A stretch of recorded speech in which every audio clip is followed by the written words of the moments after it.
and welcome to yet another episode of Talking Bollocks, your favourite podcast.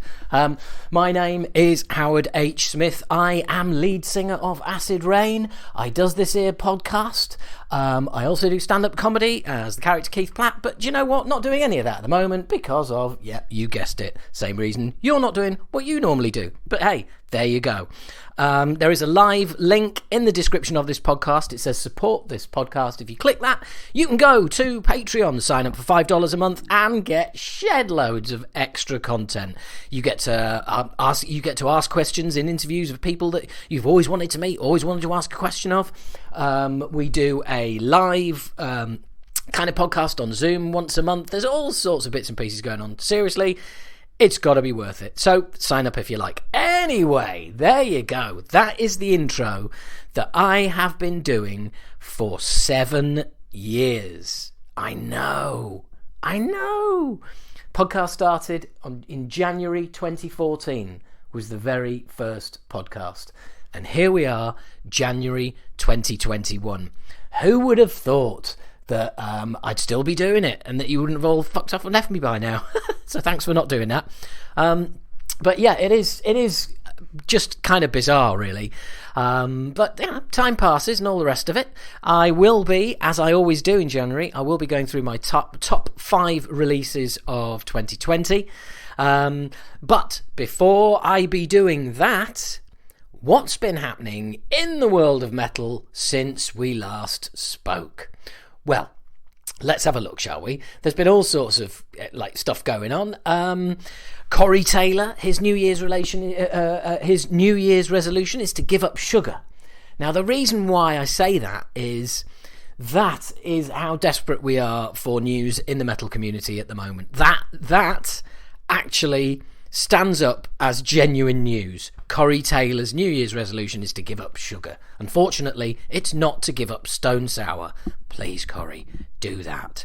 But yeah, we would appear to be pretty bloody desperate. Well, to be fair, the main man of Iced Earth being involved in the invasion of the capital of the US was that's made some pretty that's kept the news cycle busy. George Lynch has retired the name Lynch Mob as he got tired of explaining it. Well, you know, I'm not surprised. Fair enough. Just telling people your surname is Lynch. Well, yeah, telling a bunch of black folk that your band's called Lynch Mob because your surname is Lynch. I don't know. Might get you lynched. You never know. Sharon Osbourne is still very tired, almost a month after testing positive for COVID. Really? Well, let's just hope Ozzy does not get the virus then. And let's hope all isolating was taken. It has been done properly. I mean, she's still very tired almost a month after testing. I'm pretty tired of Sharon myself, I've got to be honest. But I don't know, she's kind of like a necessary evil in the world of metal. Because she's sort of broken out, created a career for herself, and she's broken out into the mainstream. And it's, you know, and to be fair to her, you know, she's not known as Ozzy Osbourne's wife. She's known as Sharon Osbourne. And to be fair, you know, Jack Osbourne is pretty much known as Jack Osbourne as opposed to Ozzy Osbourne's son. They have all kind of gone out of their way to forge their own careers. All of a sudden, this is all of a sudden now a breakdown of the Osbourne family, their careers, and where they are now, and where they're going to end up. It's not, but I think that's just the kind of thing that I'm likely to go off on a tangent about, purely because there has been so little going on. There's been so little going on. I'm going to mention Asking Alexandria.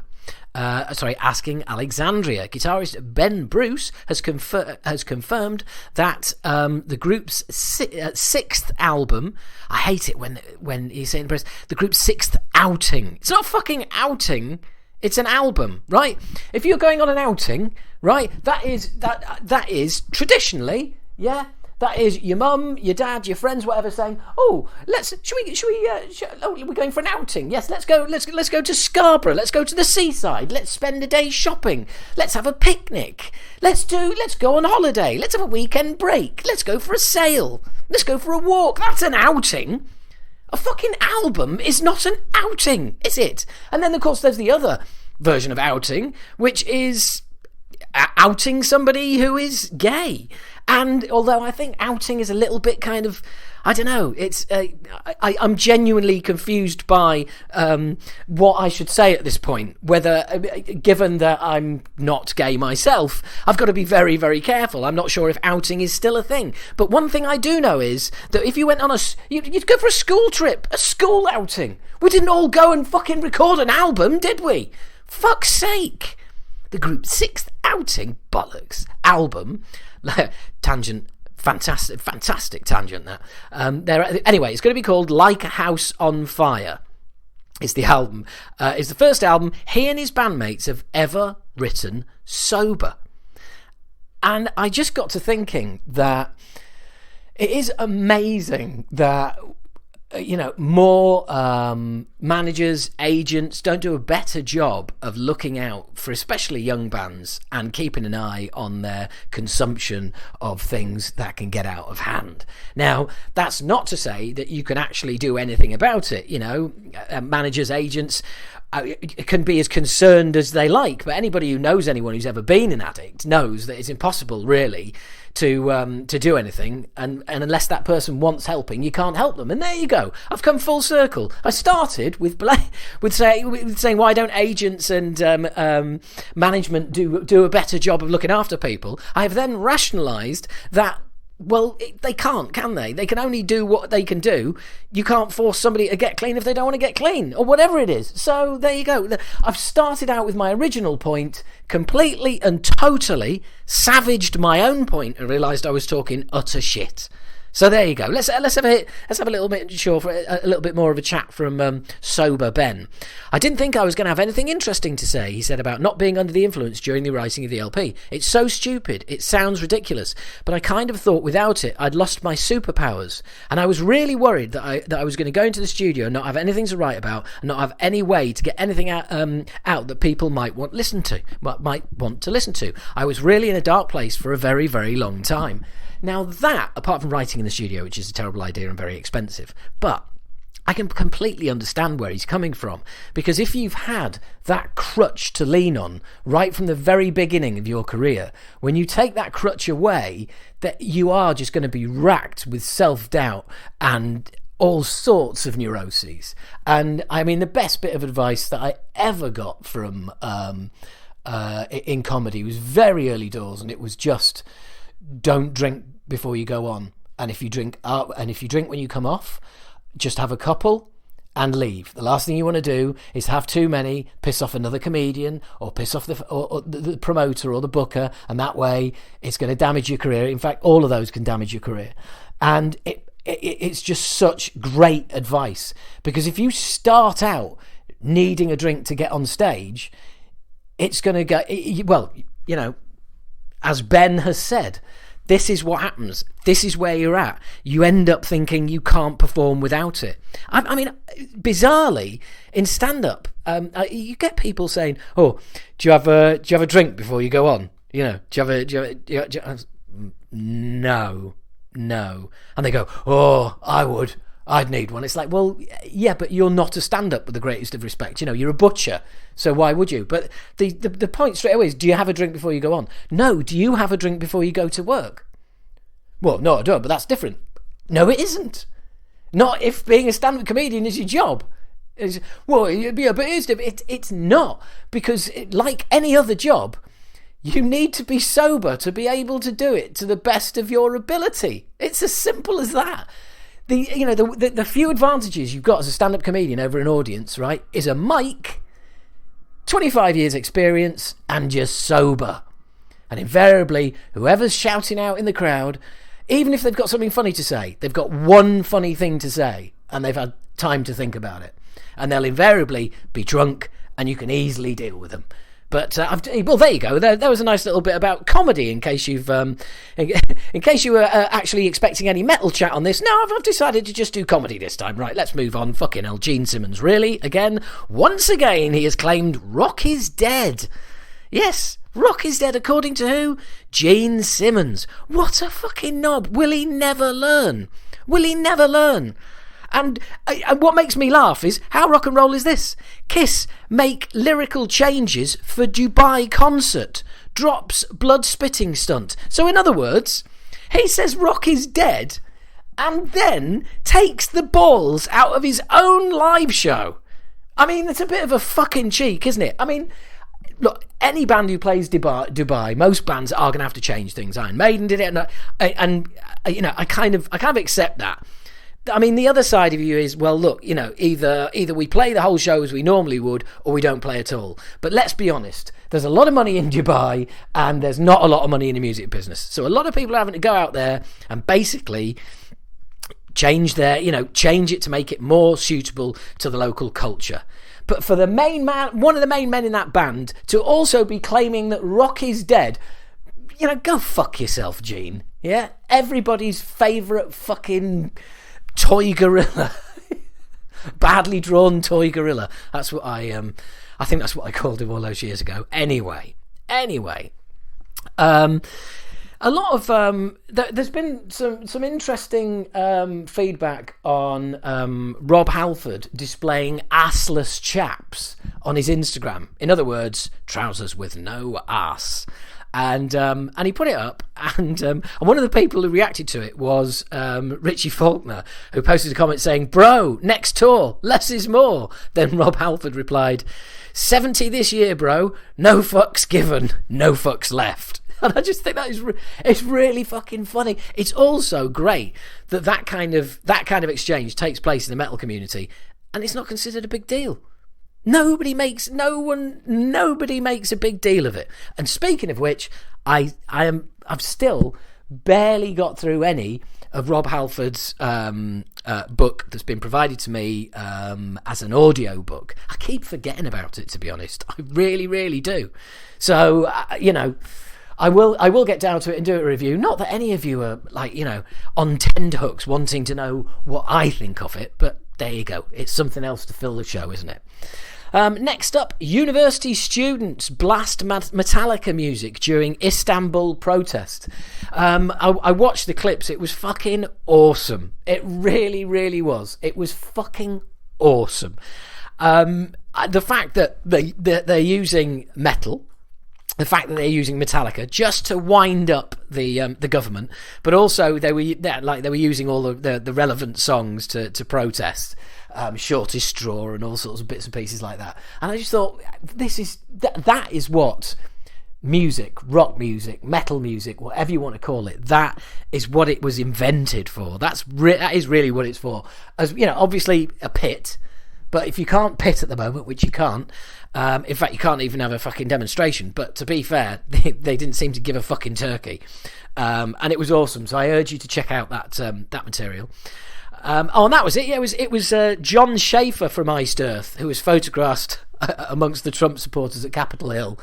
Not the greatest career move ever, and I'm basically awaiting the next story of his arrest, which I would imagine is going to impinge on Iced Earth's career quite heavily. I've never particularly been a fan. I'm sure there's some of you out there, for some reason, I don't know. I think the name and the artwork, it's all a bit European power metal for me. And as I've said before, I mean, you know, it's a tried and tested and absolutely valid genre of metal. It just doesn't, I don't know, power metal for me it's a bit too happy. I think that's what it is for me. I think power metal always, I don't know, do you know what I mean? It makes you want to get up and go, oh, I'm going down the shops, yeah, I'm going down the shops with my horse and steed, and I don't know, it just always, you know, and it's all fantasy and wizards and dragons and I mean, people who love power metal are listening to this and going, oh, shut up, you cunt. But seriously, that's where it lives in my head, I'm afraid. And I don't know, I can't, do I struggle to take it serious? I suppose I do a bit. I suppose I really do just kind of struggle to take it seriously. I mean, can anyone throw at me a political power metal band? Yeah, or a power metal band that, you know, that sings about real issues in real life. I mean, I'm probably going to get absolutely hammered for this, but hey, come at me. On Twitter, on Facebook, on Instagram, please give us a follow, increase the numbers. That way, people see that got high numbers and I get better interviews. So that would be the reason to come at me. But anyway, yeah, power metal. I don't know. It's just, it's. I don't know. Is it thrash's child-friendly cousin? Is it kind of like thrash light? With all the sugar taken out, with all the good stuff taken out. I'm asking questions. I'm not saying I've got the answers, but for me, power metal has always just been a bit. Oh, hello, it's power metal here. Do you know? It's the cheerful bastard at the party. The annoying one. I guess that's what it is. I guess it kind of annoys me. Power metal. It's too fucking cheap. When you know somebody who's just happy all the time, and you just think there's something fucking wrong with that person. Do you know what I mean? Nobody is that happy all the time. There is, there's the skins of young children drying in his loft. There's just, and I guess that is power metal for me. It's that person that's too bloody cheerful all the time. You go and you say, all right, mate, how are you? Oh, I'm great. How are you? Oh, fuck off. Hey, how was your weekend? I had a brilliant weekend. I don't want to fucking know. You know who I mean. Well, and if you don't, then, you are lucky. Anyway, tangent over. James Hetfield pays tribute to Marcia Zazula. She was our mother when I had none. What a lovely sentiment from James. I didn't know Marsha. I know Johnny Z, but when I say no, I mean, I kind of... He knows me, I know him, but we're certainly not friends or anything like that. But Marsha, I've never had any dealings with. I didn't know her, but obviously a big loss to the metal community. Anybody involved with Megaforce is a big loss to the metal community. And obviously, I was going to say this podcast sends its all of its love, respect, and everything else, but it's not this podcast. It's me. So. Yeah, it's a real loss. It's a real loss to the metal community. And finally, in the news section, let's go to Dave Mustaine, shall we? The tentative album title, right? Actually, this is Dave speaking. So, the tentative album title we have right now is called "The Sick, the Dying, and the Dead." Yeah, we might change that because there's some other titles, and I usually change the titles 4 or 5 times before I settle on anything. I mean, that's not Dave Mustaine, really, is it? Hello, me. It's the real me. Hello, good day. Would you like a pint? Anybody fancy a beer? Sorry, Dave, if you're listening. You're not, so fuck it, doesn't matter. But so Dave, I mean, again, this is what we're down to with news stories. I mean, he even says himself, I usually change the titles 4 or 5 times before I settle on anything. So this is literally a non-story. This is the first of the same story running 4 or 5 times with 4 or 5 different titles. But at the moment, the next Megadeth album is going to be called The Sick, the Dying, and the Dead. Yeah, Dave, read the room. Probably not the title that you want to be releasing towards the end of a pandemic. The Sick, the Dying, and the Dead. I mean, I really think that's probably... I mean, I hope there's another 4 or 5 titles to come, and I hope the other 4 or 5 aren't pandemics are fun, yay, your relatives are dead, woohoo, let's kill people, and masks, yes or no. Let's move away from the pandemic, Dave. Let's get to something a little bit happier. Anyway, happier. Fucking. And there's me slagging off power metal for being too happy, and then I'm telling within minutes I'm telling Dave that he's got to have a happier fucking album title. What a dick I really am. And to prove it, you're now going to listen to myself and Aaron from Paradise Lost have a chat for the first time in ages. And you know what? This is unbelievable. I had actually written the date that we met on my hand. I mean, that's as close as I get to preparation, and it's gone. It's disappeared. Well, it was June 1988. I'll let Aaron fill you in. Really enjoyed this. Had a great chat. Had a great catch up. You got to hear. There's no prep needed. So have a listen. This is Aaron and I having a chat. Hey, how are you? I'm fine. How are you? Yeah, do you know what? Weirdest thing, it's like all the way through all the lockdowns this year, I've been getting up earlier than I usually do. And then for some bizarre... Well, today, I really slept in. I have no idea why, so I'm sorry about that. That's all right. Because I've been waking up before my wife every day. She thought, oh, you just must need the sleep in, and she didn't think about it. Well, look, brilliant. I mean, ultimately, you could have kept all that secret. You've been open with me. That's a great start. Well, my mum has always said to me, honesty is the best policy. So we were raised in similar areas by similar mothers, by the sound of it.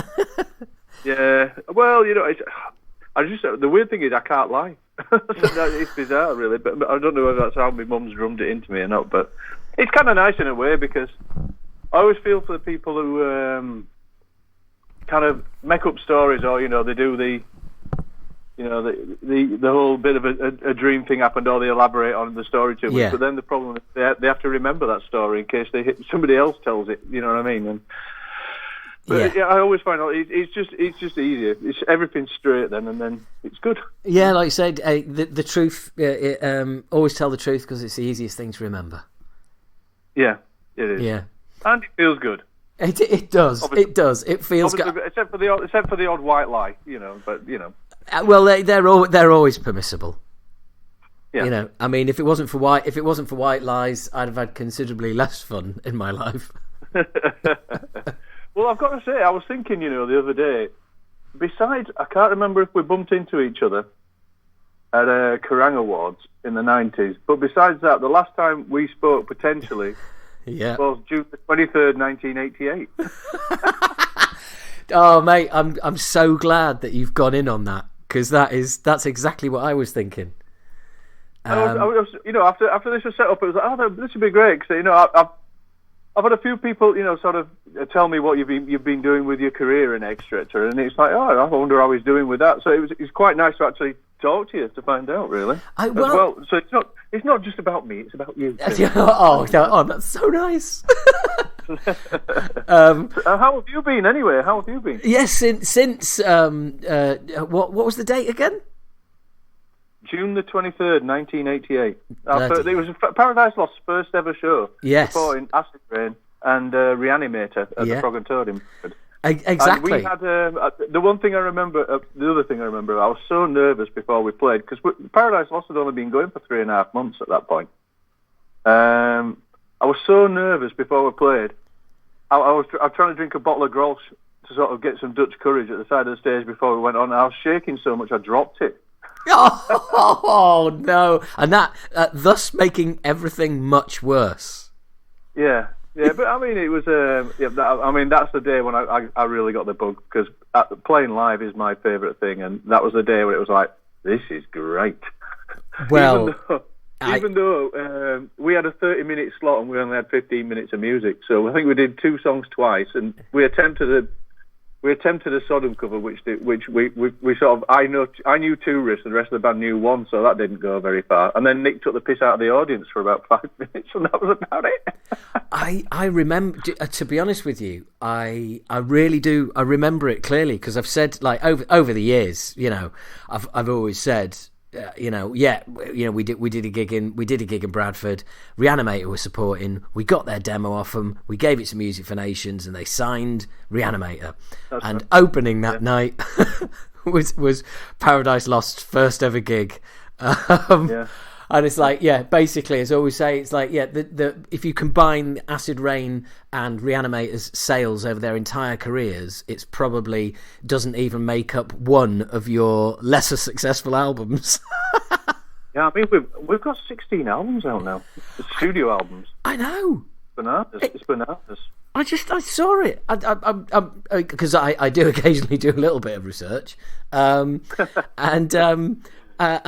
finding out that we are London lockdown brothers, for one. Yeah.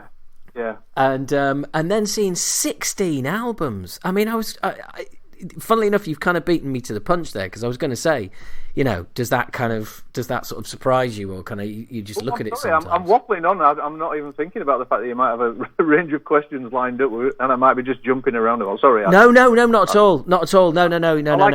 I do like doing interviews, but sometimes it's nicer when it's a chat. Oh, mate, I've never been accused of being organised. Right. So you jump around all over the place as much as you like, but 16 albums. You just suddenly wake up one day and bloody hell, it's 16 albums. Yeah. I mean, the band in March, it'll be 33 years we've been going as well, so it's a pretty good a modern turnover. I mean, in the 70s, you had bands turning out albums every 6 months. But that isn't. I don't know how bands did that. I really do. I've got a lot of admiration for bands that managed to go do that, promote it. But in general, most of those were American bands or British bands, and they either just toured the UK or they just toured the US for the majority of it, really. Or they came to Europe for 5 weeks and that was it. But yeah, no, it's bananas when you think about how those bands had that sort of turnout. I mean, it must have been. They can't remember anything because so many things happen so quickly, if you know what I mean. When I think about a touring cycle for Paradise Lost over the years, it works out beyond the first few albums, which came out quite quick because we weren't touring a lot. It's usually about a 2-year cycle, with like a year and a half plus of touring, with festivals on either end of it, if you know what I mean, and then a year and a quarter or something of touring, and then you've got a 4 to 6 months where you sort of write out. We've kind of got into that groove and it kind of works well, but it's even then it's quite hard to remember things when things are so spread out. I mean, those bands, they must have had, and in such a short space of time. I mean, you hear of some artists and you think that they're world famous artists, and yet they were only going for 4 years, but they released 6 albums. Yeah. And they were only going for 4 years. It's that's 2 albums. That's like. We plan ahead like up to 3 years in advance when we start doing things. Sometimes we get a date like 2 years in advance. Wow. Of when we're actually to play it. And that is mad. Obviously, you look at the Excel spreadsheet and it'll say like 2022 and stuff like that in it, and dates are in there, and it's like bananas. Obviously, it's a bit weirder at the moment. Let's just keep it at that. But yeah, it's been a mad old year. There's going to be a lot of bands probably touring 2 albums at the same time, and I really think there's going to be. Well, it depends how many venues are left, because the music industry, outside of the countries that are generally being very good at government sponsoring their music industry, like Germany and Holland, and all these countries have been phenomenal. Scandinavian countries are also very good with it, where they sort of. There's a lot of government funding goes into the arts, and that's why I remember when we first toured in Holland in 1990. We were used to playing like Planet X in Liverpool and places like that, and then you go to Holland and it's clean. Yeah. There's a toilet and it works. The bonus of having a toilet and then it works as well. But then there was a fridge, and there was actually cheese. Well, it's usually cheese and ham and bread. Cheese, ham, and beer. There was food and there was some drinks for you, and it was like look, lads, we've arrived kind of thing. But yeah, I know. I know what you mean. So much better organisation. It's like the furniture was clean, the room was clean, the shower worked, the toilet worked. Oh, there was a shower. That was the other thing. Yeah, no, I know what you mean. First time we ever played abroad, we were put in a dressing room in Belgium, and it was so nice, we just assumed it wasn't for us. So we nicked all the beer out the fridge. We nicked all the beer out the fridge and put it on the bus. We stashed a few bits of food in our bags, and then we were told that it was our dressing room, and we just robbed ourselves. But it's easy to assume, because as much as the UK has got an amazing music industry and scene over there, although you wouldn't think so, the way the government is showing a lack of support, especially for venues and crew.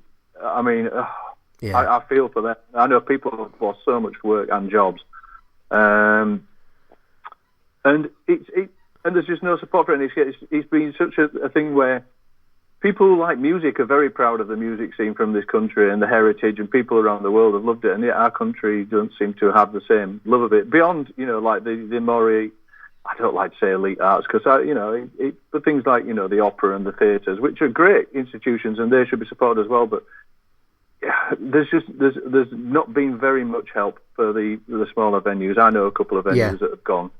And I think when bands start touring again, what venues are left? And everybody's going to be wanting to tour because it's such an important part of a band's sustainability, selling merchandise and doing the touring. Even though touring isn't cheap, people have learned to do it a lot cheaper. But everyone's going to be wanting to tour, and what venues are left?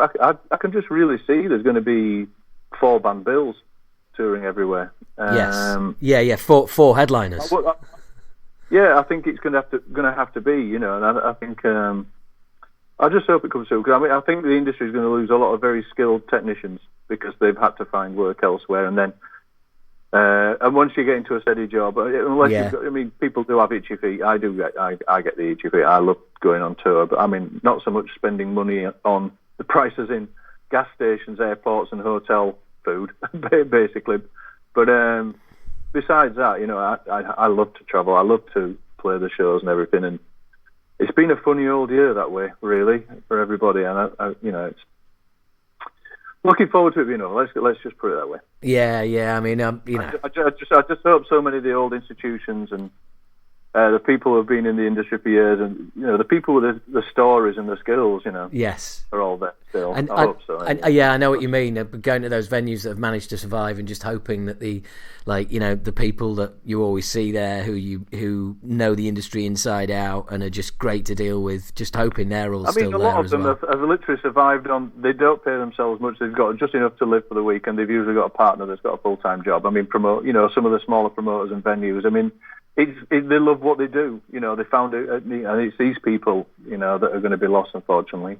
Some of the big corporations will still be around, but they'll lose a lot of the talent that they had because they can't afford to pay them, a lot of them, But anyway, let's just move along from... Absolutely.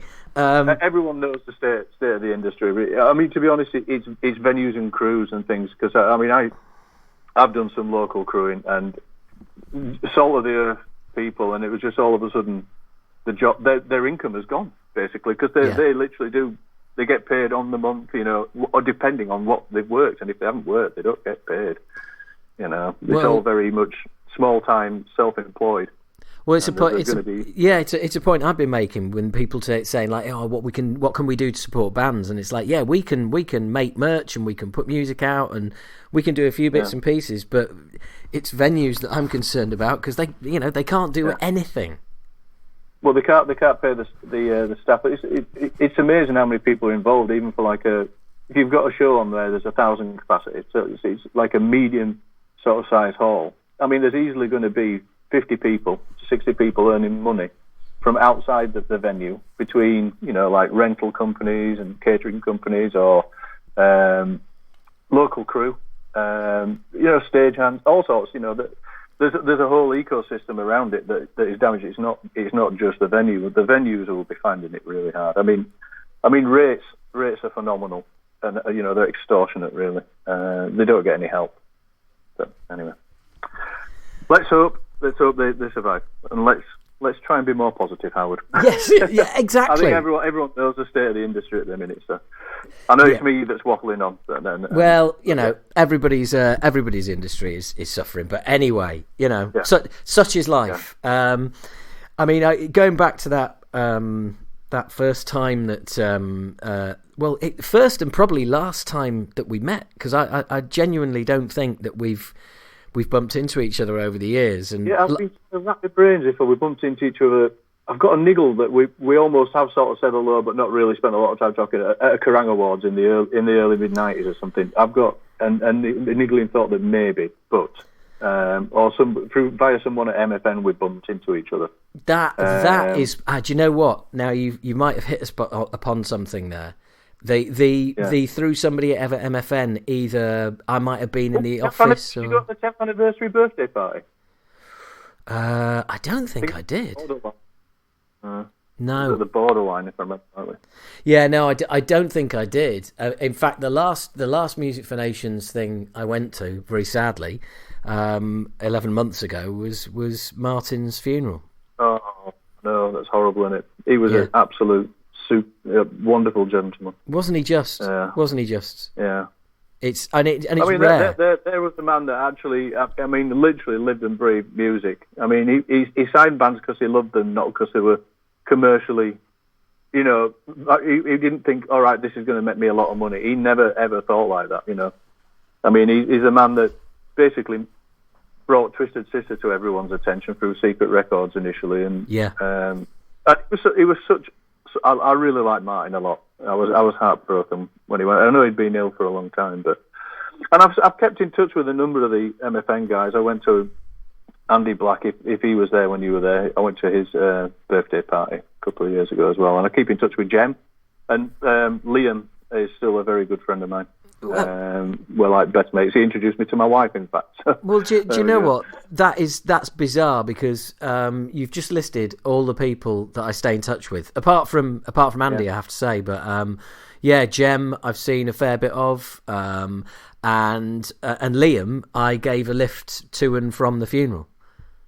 Right, he was up to his. Well, I went to his wedding on his 50th. Was it last year? No, year before last, his 50th, I think. So, I mean, I still keep in touch with all of those as well. So, it was such a great record label. I mean, what a great family vibe there. I mean, it was the perfect place for us to move to from Peaceful, which was like almost the same sort of vibe, but Hammy was very, very much on a smaller scale. But we were very lucky that with Peaceful, we had a record label yet again.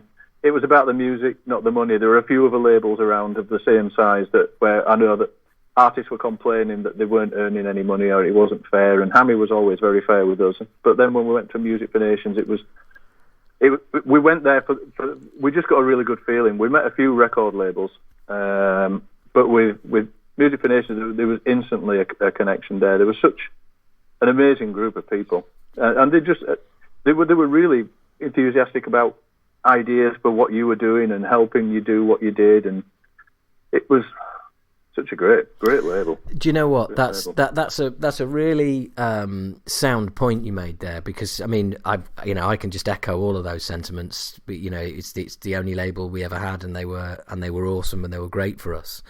But the point you made there, which is really important, is that, as you say, they were there. They were always looking for ways to try and help you do what you do, as opposed to change some way or try and interfere. It was, do you know what I mean? It was literally, right, we've signed this band.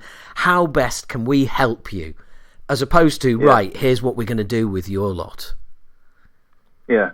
No, they were great. I think they put a lot of trust in the artist. And I think that's why people enjoy being on the label so much.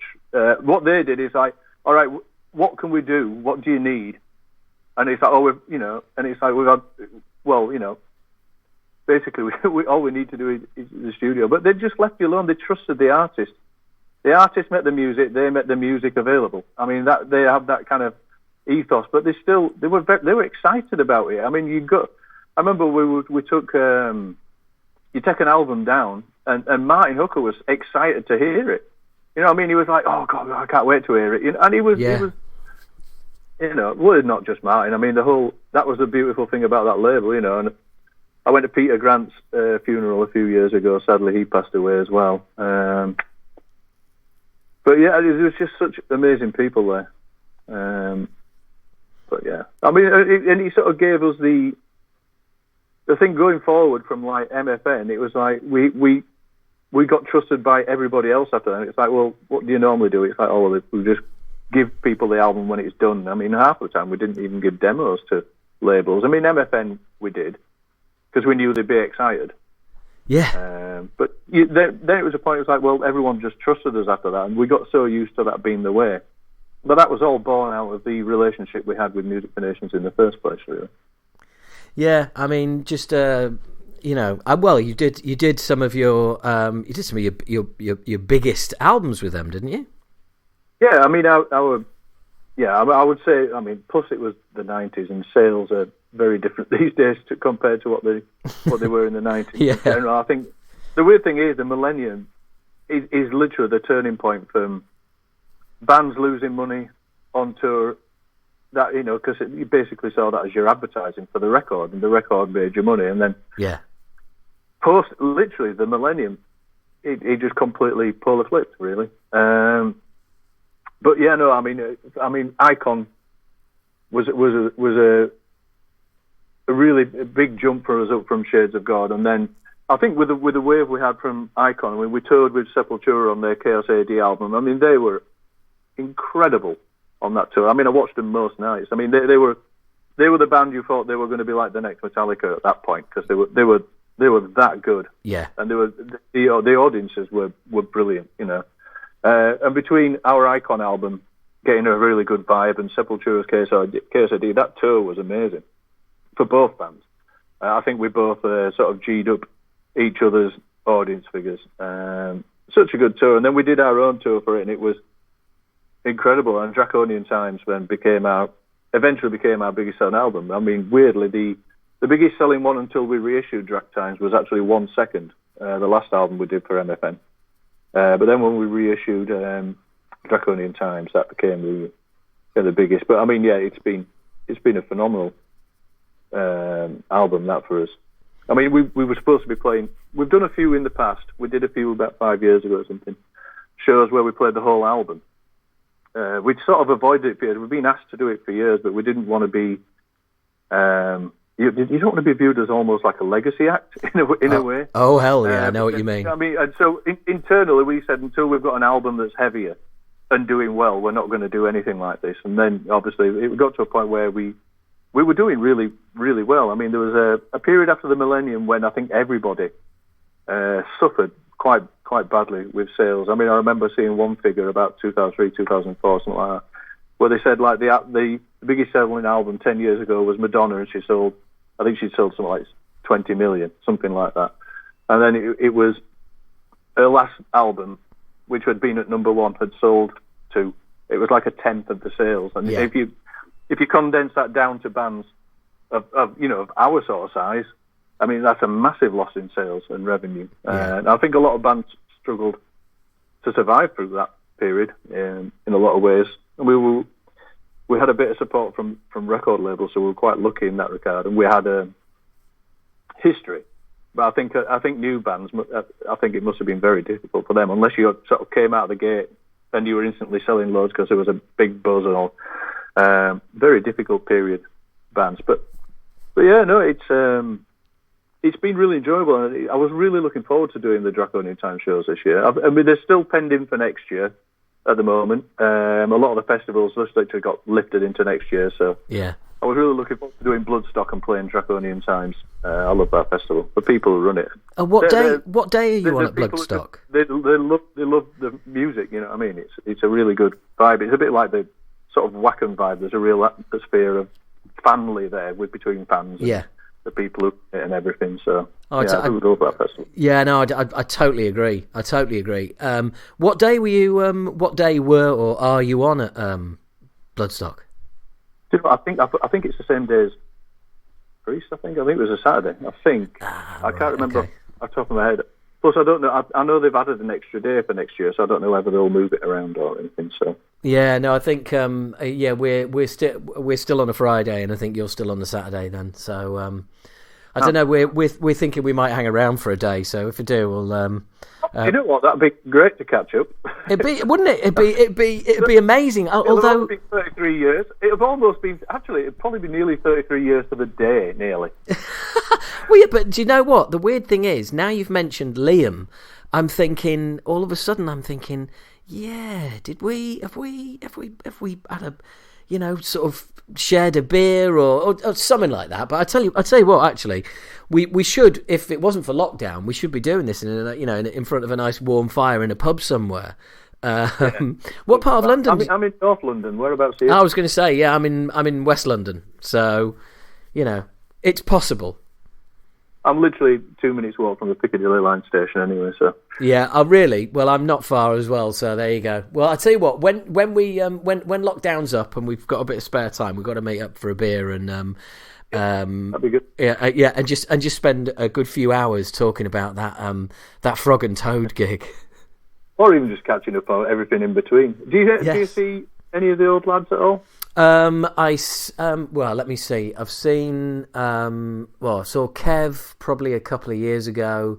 I saw Mac, bass player. I saw him when in Scarborough, when we played Scarborough last year in December in a teepee, and that's that is as odd as it sounds. And I haven't really seen any of the rest of the guys for a good few years. And funnily enough, I was looking at your lineups. It's still pretty much the four of you with a sort of constantly changing drum stool. Yeah, although it seems like that, but over 30. I mean, Tuds originally was in for 6 years, and then Lee was in for 11 years.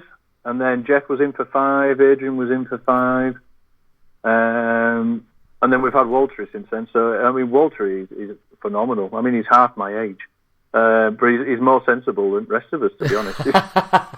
and you know what? He's an incredible talent, and he's such a lovely fella.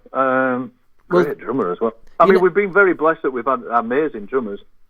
Lee was incredible drummer, and then Jeff is like someone for me as a rhythm player. He's such a great groove. I love playing with Jeff. Adrian was literally like a powerhouse. Super. I'm great friends with Adrian. I mean Jeff left because he joined the band after Lee, and within the first 6 months or a year, his wife got pregnant, and they had their first child, and then she got pregnant again. They'd been together for a while, but then she got pregnant again second time, and he was like, do you know, this was after about 3 or 4 years in the band. He's like, do you know what, guys? He said, my wife's trying to hold down a job, and she's got these kids, and I'm going on tour, and he said, a friend of mine's offered me a job. He said, so it's a way, and I want to see my children growing up, which is different to when you're sort of 19, 20. You kind of feel as you just go back. But when you're a bit older, these are the things that you appreciate more. So Jeff said, look, lads, do you mind if I leave? He said, all right, I'll do the rest of this year. He gave us 7 months notice or something. So we did the rest of it. So I'll do the rest of this year, so you've got plenty of time and finish, for the album touring. He said, but, I said, I want to see my kids grow up, and I've been given an out. And we were like, do you know what, mate? We were over the moon for him in a way, because it was the right decision morally, as much as anything. And as much as anything to help his poor wife, because she was 2 kids and trying to hold down the job while he was away touring. We were on a tour with Nightwish in the States, and I think she was finding it a lot of work, really. And Jeff was sort of on tour, so he did that, and then she got pregnant the third time before he finally left. So it was a good job he did, really. Wow. I mean, he misses it, and he's such a good drummer, and he's just done the new My Dying Bride album, which I can imagine has been immense for them, because he's such a good player. But he really misses it, but he still says it was the right decision, because watching his kids grow up is the best thing. 3 boys he's got. And it's so good. But I mean, Adrian came in after that, and Adrian was great. I have such a laugh with Adrian. Still see him sometimes. Well, he's actually moving a little bit out of London. He lives in North London, so we're really good mates, and sort of get to hang out with him. But he's so funny. He's a proper comedian, a bit of a prankster as well, which is pretty funny. But he's a good laugh. But he institutes too many Jaeger evenings. But he's such a great drummer, powerful drummer. But he just got to the point where at the gates was sort of slowing down there. Sort of they got back together, and they sort of did a load of festivals, sort of retrospective, doing their hot top albums and stuff like that. But I think they got the bug a bit with it, and they decided to write an album. And Adrian even I went to the launch party in the UK. It was at the Crowbar, which is sadly. Yeah, that's gone. And with Adrian, I was at the thing. I said, "This is really good. It was a really good album." I said, "This is going to do well." So I said, at that point, I think he had about 4 or 5 albums on the go in the same year. I said, "How are you going to fit in PL?" He said, "If At the Gates get touring." I said, "You've got." He was in Greg's band Valenfire at the time, and obviously had a new Haunted album. The Haunted had just reformed at the same time. He goes, "No, it'd be fine. I'd always be in PL." But then he just got too much. I mean, the amount of shows he was having to try and fit into a summer, because all the albums came out within like sort of 6 or 8 months of each other. It was a case of like, well, it's At the Gates is a band he formed with his teenage mates. It was always going to be the one. He said, we can't be. I mean, Jeff was loving it because Jeff was coming out and filling in for him.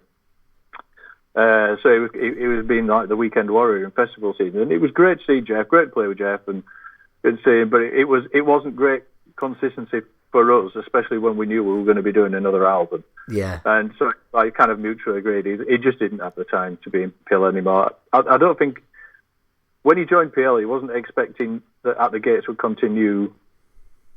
They were sort of winding down, and plus he was an old PL fan. He was desperate to be in PL. But I mean, we had such a good laugh. He didn't want to leave it because as much as the music, which he enjoyed, I think it was more the fact that we had such a good laugh together, that, which people will find weird when they think about PL. But, but to be honest, it's the main reason we've been going for 32 years. We literally laugh all the time. Yeah. I think if you can laugh together, you've got a better chance, really. Well, it's that dressing room. It's that dressing room camaraderie, isn't it? That footballers talk about. When you're going from a small dressing room into a tour bus, and you're like that for 6 to 8 weeks together, you've got to know when people need an arm round them, when they need space, and the rest of the time you just try to laugh because there isn't much else to do, really. Yeah, exactly. Yeah. Drink and laugh.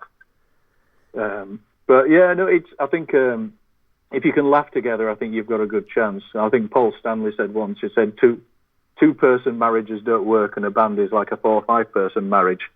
He says so you have to fight harder to keep it. Yeah. To make it work. And I think we've been very, very lucky at the fact that we were friends. We were friends beforehand. I mean, our original drummer, Tuds, he sat behind me from the age of 11 at school.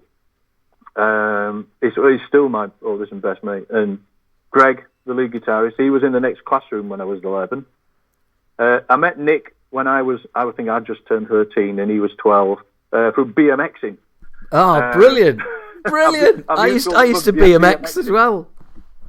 In the early 80s, that's how we met, is via BMXing. Yeah. and then realised we both loved metal, so that was great. Bonus. And we met Steve. I think I met Steve in the Frog and Toad, either that or the Vaults in Halifax, one of the two, in a rock bar when we were like 16, 17, I think. So we were like friends before it, and we all like very, very much the same music. I mean, when PL started, I think we were going to be a mixture between Creator and Sodom with a bit of a Celtic Frost thrown in. But then Tuds is he's got the higher rate of diabetes. He had it all the way through school, and his energy levels wouldn't do like death metal. So we played slow. I mean, half of the reason we've got our sound probably is through the fact that Tuds just couldn't keep up fast drumming. So it's one of those things where he helps stop us being a we wouldn't have been a clone band, but I mean, we really wanted to do all the fast stuff. We did it in little blast moments, but yeah, no, because it was, Tuds just couldn't do it. Well, Tuds turned up to a comedy show of mine that I did in Halifax about 4 or 5 years ago, and he's done very well for himself since leaving PL, that's for sure. Well, it was kind of weird because I was emceeing the show. And I did my warm up, introduced the first act, went back on after they finished, said, right, okay, now we're going to have an interval. And I kind of went and stood somewhere. And this guy came over and he went, and he goes, He said, all right, that's all right. And he said, are you the singer from Acid Rain by any chance? And I went, fucking hell, mate. Yeah, because I hadn't brought the band back at that point. And I was like, yeah, fucking hell, mate. Good spot. And he said, well, we've met before. I used to play drums in Paradise Lost. I was like, oh, fucking hell, how are you? And so we had like a really minimal sort of catch up. And still friends on Facebook, and we, trade the occasional message and stuff. But I was absolutely blown away. I couldn't believe it. He's a top. He's done really. He works in TV. He does like First Dates, Love Island. He does all those TV shows. He's done very well for himself. Oh, right. He might be able to get me a TV show and a wife. He worked for MTV for 11 years after PL. And he was doing like the main show at the tea time with like Russell Brand and Lisa Snowden and all those sort of people. So, but no, Tuds hasn't changed. He looks the same, and he just acts the same. He just hasn't changed since I was 11, basically. Which is what you want from your friends. But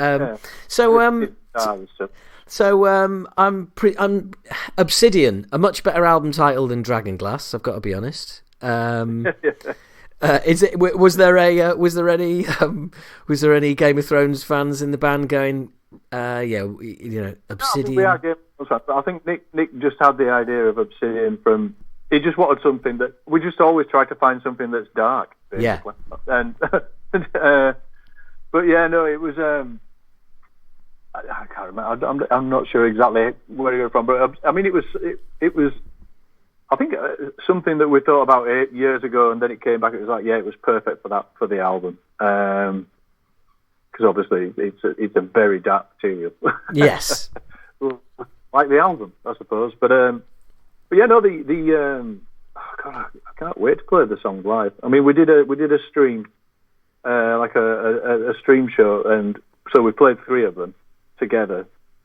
But yeah, we haven't played any more than that together because the band never rehearses before a recording, which is annoying. But there we go. But oh god, yeah, looking forward to taking some of them live, especially Ghosts and Darker Days. I think those 2 songs I'm gonna love playing them live. I know exactly how you feel, mate. I mean, we first album for 29 years, we managed to do like 5 shows, and then all of this happened. And as you said earlier, I think we may end up being one of those bands who's touring 2 albums, and it's such a shame. It really is, but it also can't be helped. So whilst it's in force, you just got to make the best of it. I mean, it's if everything they say about these vaccines is right, that hopefully in a year's time it'll seem like, the thing is, once you get towards latter years in your life, it'll seem like a horrible blip. I mean, it'll seem like a bad dream. Imagine. I mean, we've called this such a horrible year, but imagine what it was like being in a world war for 4 or 5 years, 6 years. It's that must have been absolutely horrible. Constant the stress, bombs and everything, and loved ones away, and it's really it's not in the same boat. I'm hoping that obviously we get through it, and it'll be like bloody hell. Remember that year? Because like most things, it's like when you're on a long tour, you're like, bloody hell, this tour's going on forever. Can't wait to get home.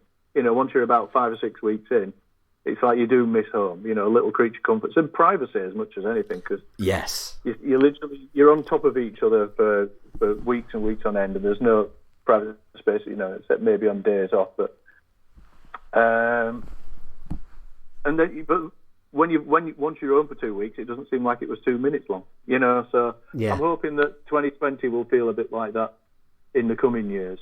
But I think I think some people have found they found some things in their lives that they've rediscovered importance of certain things in their life. I think yes, for some people, I think some people have in a weird way, found it enlightening. Yeah. I know a few people who have, they've had to change careers, sadly, but in a way, it's given some people, the kick they needed or they wanted. But obviously, it's not the perfect way to do it. But I know so many people that have lost their jobs as well, which is not great. But it's one of those that hopefully in years to come, you like to think that in general that human nature will learn from it. But there's a whole bunch of people who think, well, I spent that year not making the money, and now I have to work harder, and sacrifice things along the way to do that. But hopefully enough people have had a bit of a light bulb moment in a way. I mean, my poor niece is sort of 6. She's just turned 16, and she's worried about her exams. So it's not just people of my age or people who are in their 20s. It's people who are younger that have been affected quite badly with it. So yeah, fingers crossed. It's all. Well, I don't think there's going to be a short. It's not going to be a short term, but hopefully things pick up and normalcy returns in stages. Yeah, and I think that's very much the case as well. It's in stages. It's going to come back. The very last thing to come back is going to be like the little sweat pot gigs. Yeah, that's what I mean. It's like our industry is going to be the last thing to come back. Yeah. Like I was saying earlier, these promoters that literally they almost live hand to mouth. Some of them, in a way, because they can have one gig where they lose what they would have spent on food that month, and then the next month they'll have a gig which will make them that money back, and it's that close for a lot of them, and they're not going to be booking bands to come and play a venue, just on the hope, because when you think about it, you've got a flight. Say if it's a band, I think domestic touring is going to be a thing for a little while. Bands aren't going to go unless you're sort of Central Europe and you can drift into other countries quite easily without too much expense. Because a promoter isn't going to pay for a band to fly, even if they only take 1 or 2 crew, fly into the country, put them in a hotel, and fly them home again. Yeah. When out of say there's a 600 capacity venue, they can only have 60 people because that ticket price is not going to cover the cost. Yeah. So I think it's going to be very difficult especially for the smaller promoters to sort of be able to do that with international acts at first. I think depends, but like you say, people being close and sweating next to each other is it's going to be the last thing. Well, it's also it's a shame. It is the coolest ones. I mean, the two of my favourite shows I've ever done. Actually, I'll have to put a third one in here now. But we co-headlined the Dynamo Festival in '95 with Typo Negative. Oh, and there was the reports are anything between 125 and 140,000 people. Wow! I got on stage and I hadn't seen the crowd all day, and I was trying to look mean. I remember I walk out, I was like, right, look mean. And I walk out and I just the biggest grin hit my face because I have never seen. I've never seen. I mean, I played to about 70,000 before then, but I've seriously over 100,000 people. You just can't see the end of it. It's mental, so amazing, and that's one of the favourite shows I've ever done. But another one of my favourite shows in something like '93 or something like that. We played in a Swedish pool hall to 140 people, and it was mental. It was brilliant. And I put those two shows and the anniversary show we did in Halifax last year. I keep forgetting that to mention that, but that was like I think it was like 100 capacity. It was the first time we've ever played in Halifax, even though the band was formed in Halifax. So we played the Lantern, which is like a 120 cap gig, where basically the stage is like, it's actually an amazing venue. They've got a really nice dressing room and everything like that. It's a really amazing venue for its size. I recommend anybody play there. But it was just like such a great show. And we got Tuds up to play a song, and Jeff got up and played a song as well, the old drummers. And it was ace, And those gigs have been as easily as good as 130 to average it out, 130,000 festivals. Because it's about energy.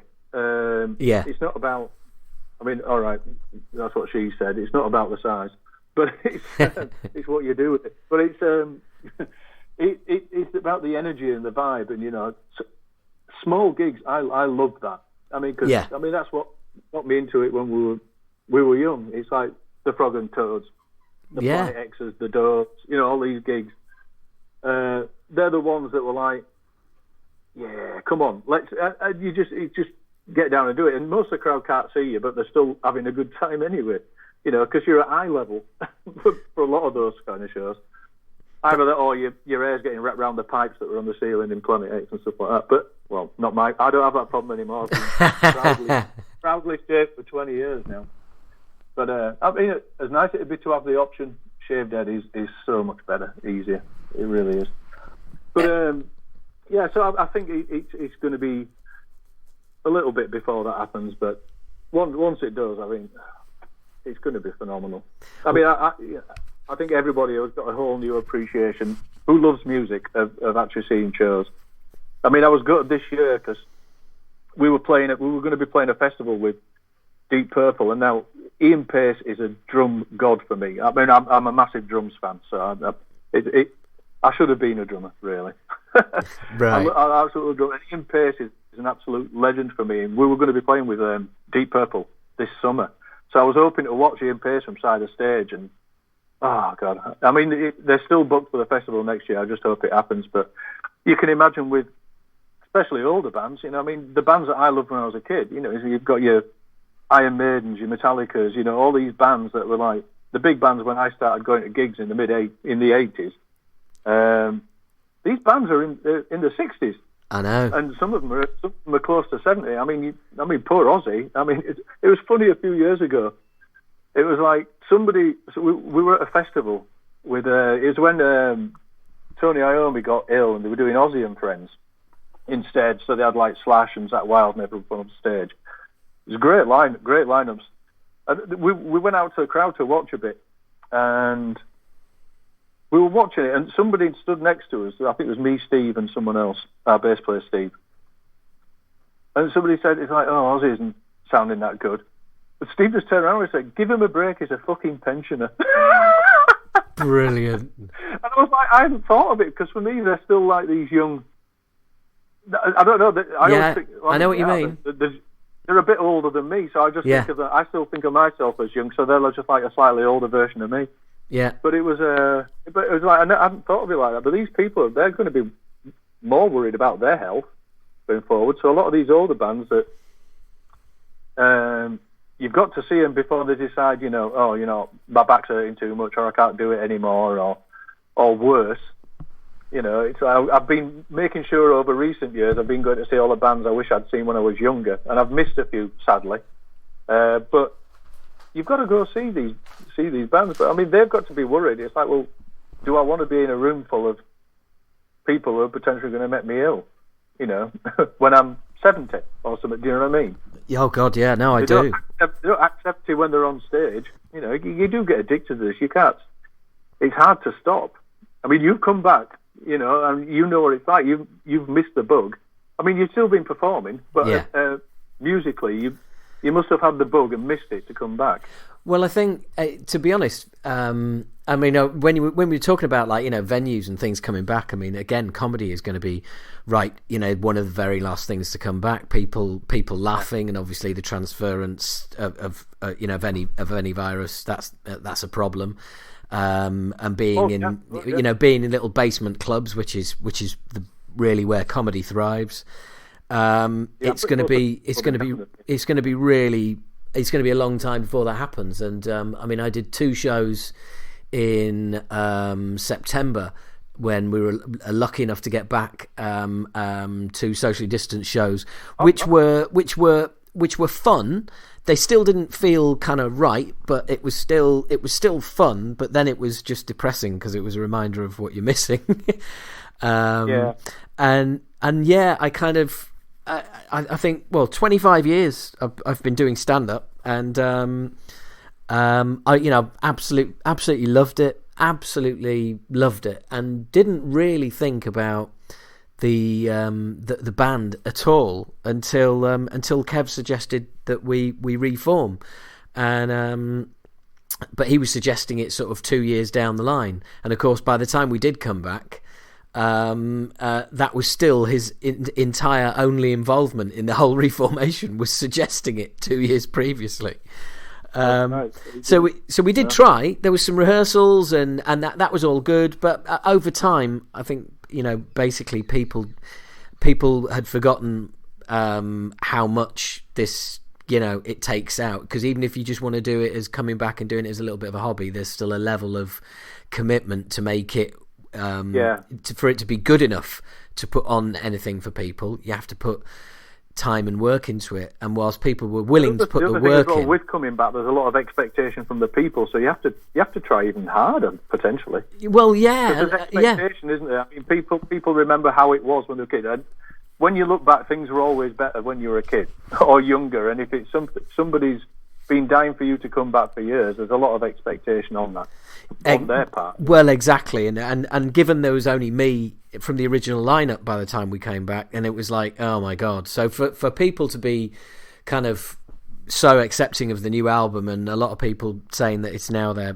favourite Acid Rain album, that is just, that's mind bending. But yeah, you're absolutely right. Coming back, once there was even a whiff of it, the entire old lineup had gone, right, okay, so this isn't happening. And I was just sat there thinking, well, it's only me now, but do you know what? I really, really want to make this happen. Because I've kind of got the bug again. So to be back doing it, it is absolutely amazing.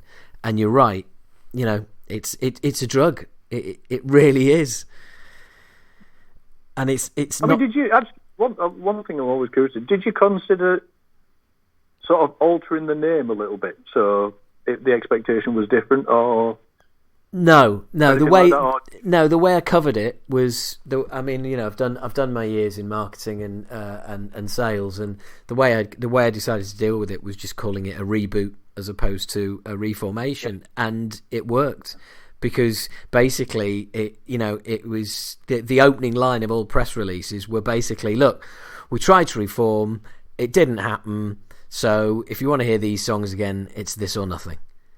And and the other side of it as well is that,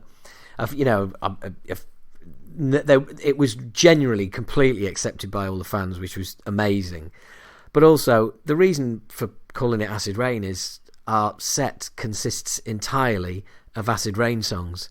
It would be weird to call it anything else. Yeah. So yeah, we just kind of stuck with it, came back, and it's all worked out. It's all worked out, and to be kind of connecting again with that kind of energy and everything that you're talking about from those live performances is just, it's absolutely phenomenal. It really is. I mean, someone said to me, what do you prefer, comedy or music? And I was like, well, they're like children. I love them equally.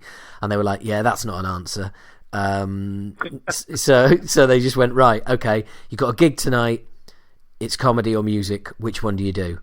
And I was like, oh, you bastard, you've got me. And it's music. I've got to admit it. It has to be because it's that drug. Yeah. How did the one thing I would find really hard, the weird thing is, because people always think that Paradise Lost are going to be miserable, but yet everyone who meets says we have a right laugh at them. So it's people are always surprised. And I always say, well, the music is miserable. So when you're away from that, well, plus, I mean, we love what we do, but you sort of, I don't know, the sort of lightest side of your life is fine because it's all part of that. But whenever I've read, and you find it a lot with bands who you think you're going to be like super evil and stuff like that, they're actually usually really lovely people and hilarious as a rule. But when you read a lot of autobiographies from comedians, when I've read them, you find out they're actually really miserable, most of them, because having to make people laugh is so stressful and such hard work. And if you bomb it, and plus it's very much a solo thing. Everything is down to you and everything is on your shoulders. I imagine that's really hard. I don't think it's something I could do, really. But, but I don't know whether I'd be confident enough to... I'd be confident to go up because I actually quite enjoy doing speaking and things like that. But it's more the confidence of what people think of what I've done, if you know what I mean. I think my confidence would be a little... I'm a little fragile that way, I think. I'd be worried about what people thought all the time.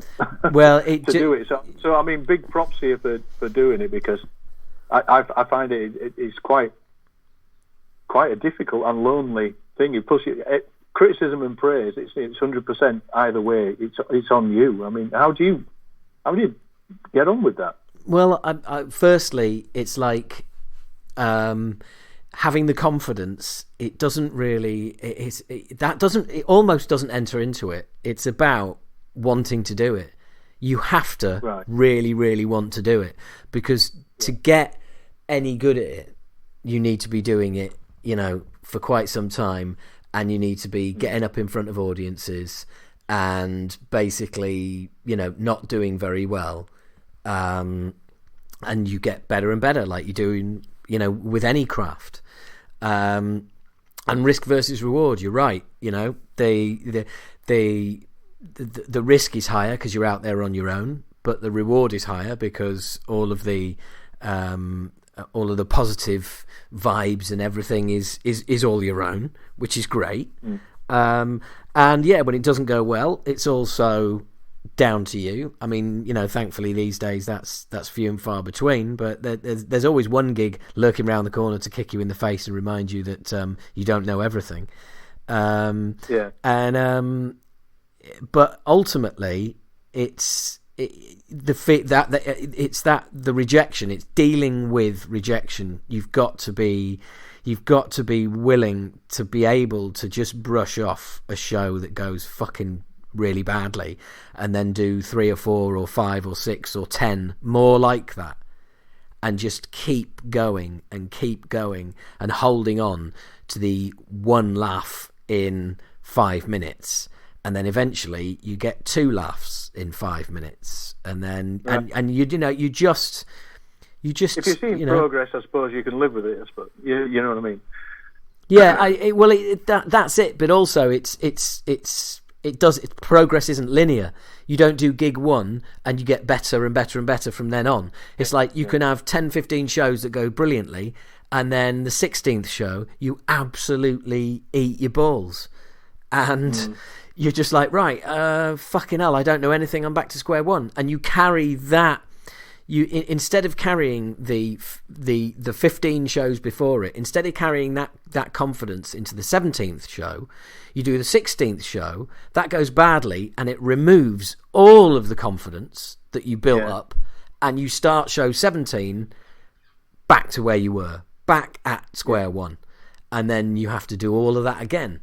And then, slowly but surely, it's like everything else, it's a marathon, not a sprint. You just chip away at it, and sooner or later, you get to a point where you think, I'm doing this, or you don't, you quit, you walk away.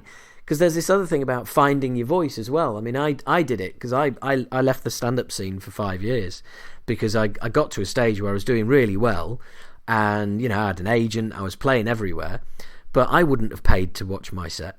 I didn't particularly think my set was very good, but audiences did. And ultimately, that only lasts for a while, because after a while, you're just like, okay, this is great. The shows are going really well. But then after a while, you're like, yeah, but I'm kind of not really enjoying doing this material, because it's just, it's not, for whatever reason, I don't feel like I've, found my voice. I'm not saying what I want to say. And at that point, you either knuckle down and carry on and drive forward, or you decide to quit, or you decide to have a break. And I had a break, and came back and managed to get through all that and get past all of it. But it is lonely, without a doubt. It is lonely, and the benefit of that, the risk reward, the rewards are greater. Well, if you've smashed a comedy gig, you've absolutely kicked it in the arse. You come off stage, a big smile on your face, you walk into the dressing room, and a couple of people will say, "Oh, that went really well, well done," and that's the end of it. Nobody in the dressing room wants to fucking hear about your show or how well it did. They just watched you. Yeah. Comedian's either already been on and it didn't go as well for him, so he doesn't want to hear from you, or there's another comedian's going to go on and he or she doesn't want to hear from you because they've got to go on once it's calmed down and you've made their life a little bit more difficult or whatever. You know, the MC, he's busy, he doesn't want to know, and then you might have a few friends or relatives of other comedians who just feel awkward and don't really feel happy talking to you. So you literally come off stage absolutely fucking bounding with energy and excitement and adrenaline, and you have to kind of bottle it up inside yourself and...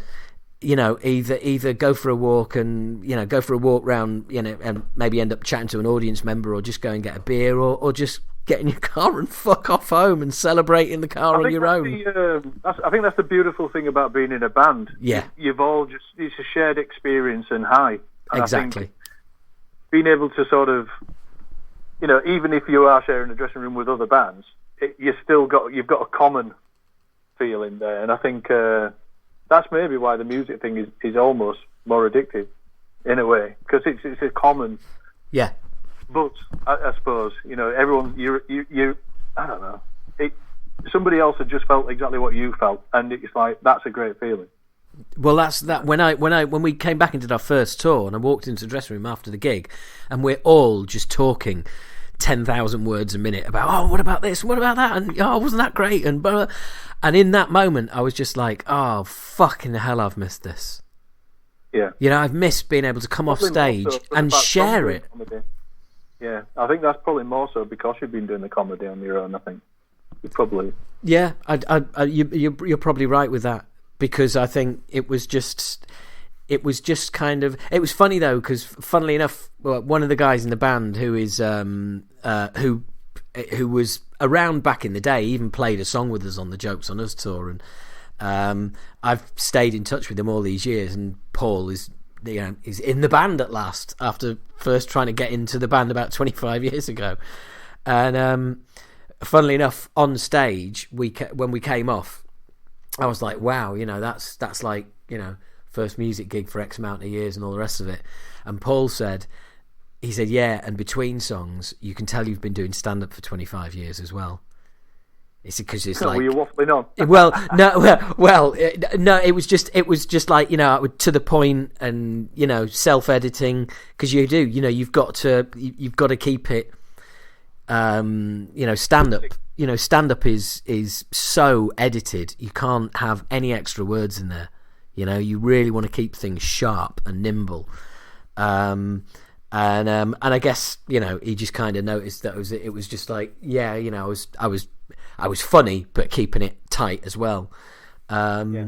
But that you're absolutely right, though. I think it's the same with anything, isn't it? If you think about it, anything is better shared than doing it on your own. Yeah. You know, I mean, even a golfer's got a caddy. That's a great line, and do you know what? I need to keep you there because that's the end of the main interview. But I've got some fan questions for Actually, you. Do you know what I was going to say? Is like, were we supposed to be talking about any subject? I never had the thought to ask. No, not at all. We've just completely gone. We've gone all around the houses. And to be honest, I'm probably going to need to get you on again very soon because we've just talked about everything. But I've got some fan questions, so this is the end of the main interview. But stay there because I've got some questions directly for you. But for now, thank you very much. Cheers. It's been a pleasure. It's been a good laugh. Thanks, mate. And wasn't that fun? And he proceeded to be just as much fun for another half an hour answering patrons' questions, which they'll be getting as a separate podcast. Remember, the support the podcast link in the description of this if you want to get involved with that. Wasn't that fun? Honestly, it was. There is something really unique about back in that time, and the bands that were around, it was just, I don't know, it was a magical time. I hate the word magical being applied to a period of time. it was an awesome time, a really, really awesome time. And I think when you came up through those days, you just form a bond with any of the bands that you played with. And it was just like picking up with an old friend that I'd seen like a couple of days ago. And we had such a great time, and he was so generous with his time. You heard the interview. Hope you enjoyed it. So what is there left? Well, I'll tell you what there is left. There is my top 5 of the year. Now, some albums didn't make it in that I thought were going to make it in, and some albums did make it in that I'm very, very surprised. And I'm going to go all out now, and I'm going with the one in the top 5 that I can't believe is there, and that is Lamb of God by Lamb of God. Now, regular listeners will know that I've never been a fan of Lamb of God, and I've never been a fan of Randy's vocals. But I've always said, like the man, like his interviews, like his photography, everything else, but just not. There's something about this album that just clicked for me. I just absolutely got it. And I was playing it back to back with another album in the top 5, which I will mention, during the very first lockdown, when it was literally like, we were all locked down across the world. And it was just, I just kept playing it. And whenever I play it, I'm just getting more and more out of it. And what a great album. What an absolutely great album. I am so surprised that it is in my top 5. I mean, as I wrote it into my top 5, I was almost in denial. I was like, surely there must be other albums that are in here. No, not at all. It is in the top 5. So what else is in the top 5? Well, probably the most recent of all of the albums in my top 5 is The Hell, Joris, a hardcore opera, part 1. Quite simply put, one of the most entertaining albums I have heard ever. Not just this year, ever.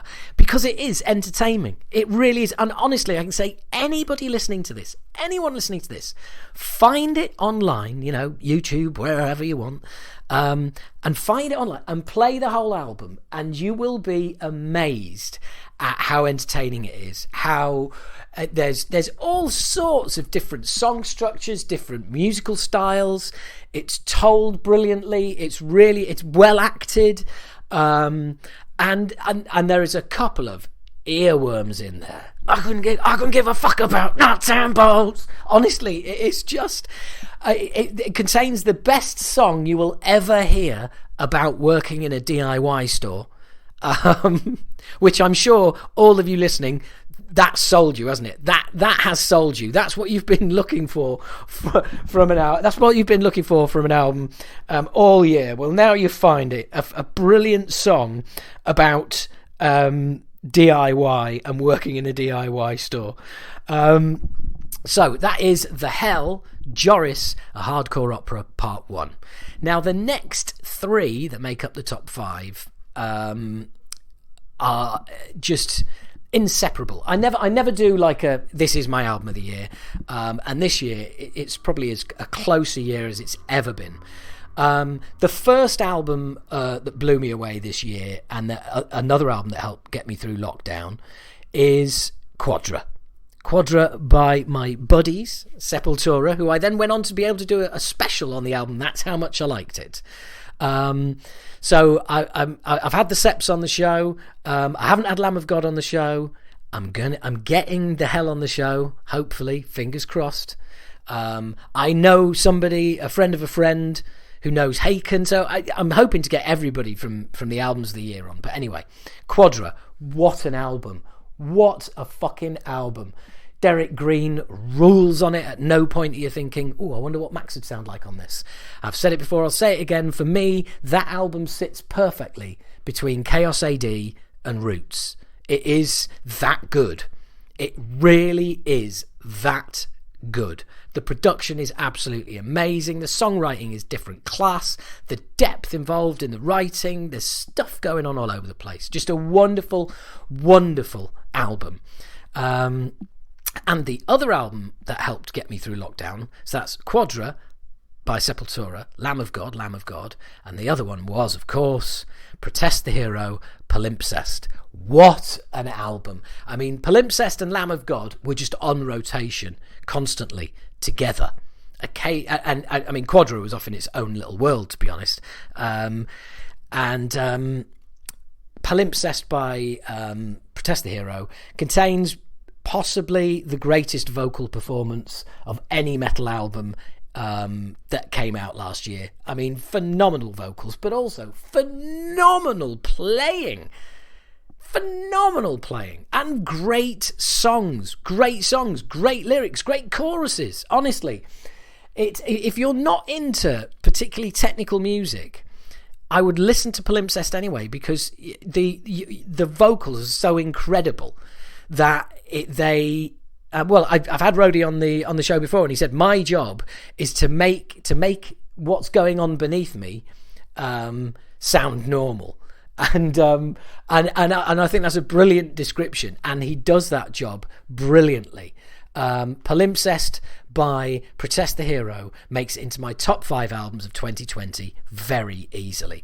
And now the final, because I've done 4 albums, the 5th and final album in my top 5. Well, and it's not in any particular order. Now, this has crept up on me. A friend recommended it to me, and it has crept up on me and crept up on me and crept up on me to this state, to the point where I now have the double disc. Now, it's the album Virus by Haken, unfortunately named, given our times, but there you go. Or was it a bit of foresight? Now, when I say I've got the double disc, the second disc is the whole album with no vocals. It's just, it's just instrumental. And I've laughed and poo-pooed the idea before and thought, God, that's ridiculous. I tell you what, when I saw the double disc, I thought, you know what, I'm going to get that on CD. And I saw the double disc and I just thought, that makes total sense. Yeah. And I have to say, the album is an absolute work of genius. The production is mind-blowing. It is absolutely superb. I cannot stress enough how good this album is.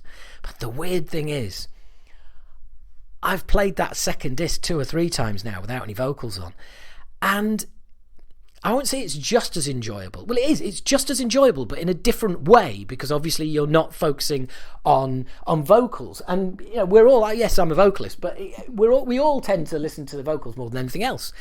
Of course, when there's no vocals, you've got no option but to focus on the music. And fucking hell, it is just amazing. It's such a good album. It needs that second disc so you can fully digest the music and then go back and fully digest it with vocals. It is again, I would say all 5 of these albums are works of genius. And I know that sounds overstated, but I genuinely think I will be playing these 5 albums in 10, 20 years' time, without a doubt. They are that good. They are that fucking good.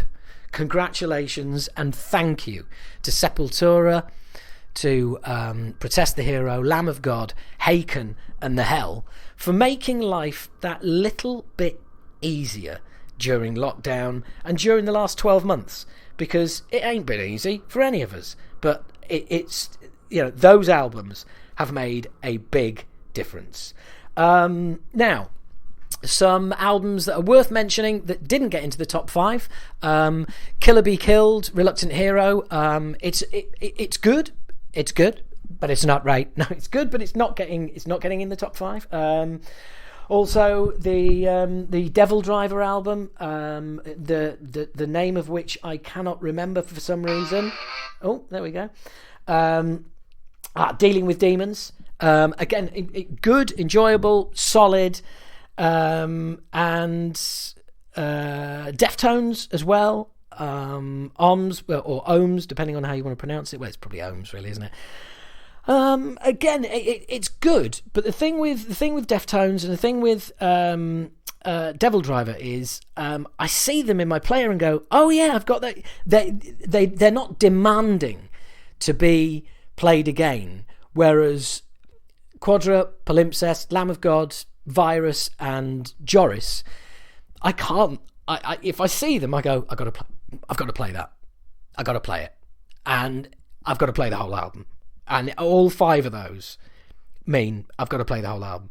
Another really, really sorry, I do apologise. Another really, really great album that is worth mentioning and was very close to the top 5 is Heathen, Empire of the Blind. What an album. And I'm not just saying that because I had Craig on the show and he was such a great guy.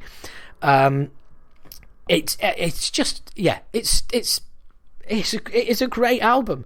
It is a great album. And I've got to be honest, it's way better than it has any right to be. It's way better than I thought, oh yeah, New Heathen, I'll give that a whirl. And it really took me aback. And again, I would say anybody out there who hasn't heard it, for God's sake, give it a listen.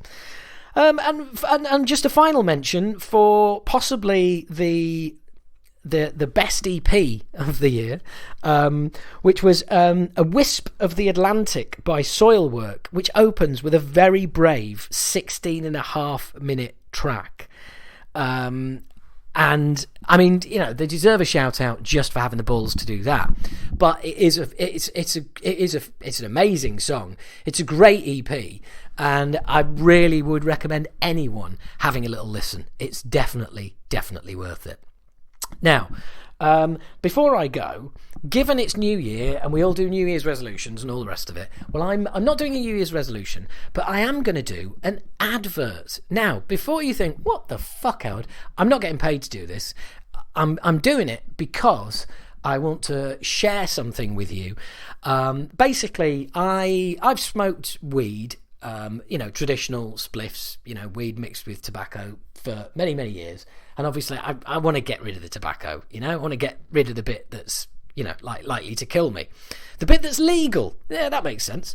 But it's always a bit of it's always a strain. I don't like pipes, and how do you do that? And one of my mates was crewing for us on the 4 dates we've been able to do for the Age of Entitlement so far, and he let me have a go on his Dynavap. Now that is Dynavap, Dynavap. Now it's about 75 quid. Okay, they're not cheap, but they're made of stainless steel. You'll only ever need one, and it looks kind of like a small sort of pen almost. It's made of stainless steel, and it's a vaporizer. And it's incredible. The design, the way it works, it's small, light, well, as light as something that's going to be made of fucking stainless steel. But for me, it's made a massive difference, and it has really, really helped. So just bear with me, because I can't remember where I know who bought it. I just didn't do me fucking thinking, did I? And I haven't got the web address to hand, so hang on. Okay, well, it's very simple. If you're outside of the UK and Europe, it's dynavap.com, dynavap.com. Now, what I am going to do is put links to these sites in the description of the podcast, so you will be able to click on them and go straight there. Now, if you are in the UK or Europe, the website you're looking for is Herbalize Store. That's Herbal, HERBAL, IZ eStore, ESTORE.co.uk. Now, let me just get that again. That is Herbalize eStore, or Herbalize Store. And again, these links will be in the description to the podcast. It's an incredible invention, the Dynavap. Absolutely amazing to use, easy to clean, really, really helped me. And I just thought I wanted to share it with you in case any of you are trying to give up tobacco but still want to smoke weed. It is the best way of doing it that I have found. So there you go. That's it's Oh shit! I suppose it's a New Year's resolution, really, isn't it? I mean, I don't do them, but you can call me on that if you want. I'm not going to object. But anyway, look, as always, it's been a pleasure having a chat with you. Welcome to 2021. Lots of guests lined up. Lots of really cool interviews to come. Lots of stuff happening on Patreon if you want to join me. I'm looking forward to the year, and I am going to be putting out as much content as possible for you all, and for me. Let's because I do enjoy doing this. So I'm not going to get it twisted. I'm not doing this for everybody listening. I'm doing it for me, motherfucker. But all the same, it wouldn't be the same without you, would it? It'd just be me sat in my lounge, talking to nobody really. So there you go. Thank you very much for listening. As always, please do support the podcast, share it. You are the best way of me getting this podcast out there and getting it bigger. Please do share wherever you can. Follow on social media, Instagram, Facebook, Twitter. That all helps as well. It really does. But until we speak again, thank you very much for listening. Hope 2021 has started well for you, and I will see you again soon. Well, I won't see you again soon, will I? I will speak to you soon.